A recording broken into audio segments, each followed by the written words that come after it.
Hi friends, ఈరోజు అయితే natural home made సోప్ని అయితే మనం తయారు చేయబోతున్నాము.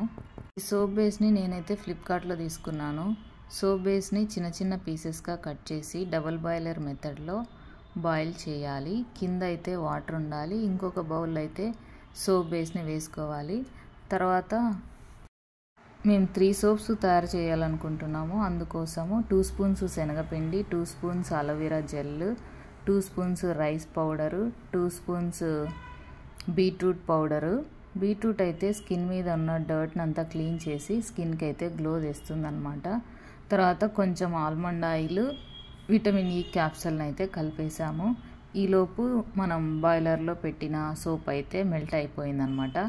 అదైతే పూర్తిగా మెల్ట్ అయిన తర్వాతనే మనం ప్రిపేర్ చేసుకున్న ఆ పొడిని అయితే కలపాలి.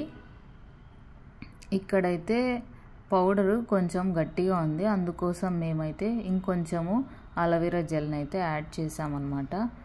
తర్వాత ఇవన్నీ న్యాచురల్వి, ఆర్గానిక్గా తీసుకున్నవే. తర్వాత అదంతా మెల్ట్ అయిపోయిన తర్వాత సోప్ మౌల్లో వేసాము. వింటర్ కాబట్టి హాఫ్ అన్ అవర్లోనే అదైతే మంచిగా గడ్డగట్టేసింది. ఒక 2 డేస్ ఉంచిన తర్వాత సోప్ని అయితే యూస్ చేసుకోవచ్చు. కొంచెం అయితే స్కిన్ అయితే గ్లోయీగా ఉంది. రైస్ పౌడర్ వేయడం వల్ల స్కిన్ అయితే చాలా సాఫ్ట్గా అనిపిస్తుంది. తర్వాత బీట్రూట్ అయితే డర్ట్ని అంతా క్లీన్ చేస్తుంది.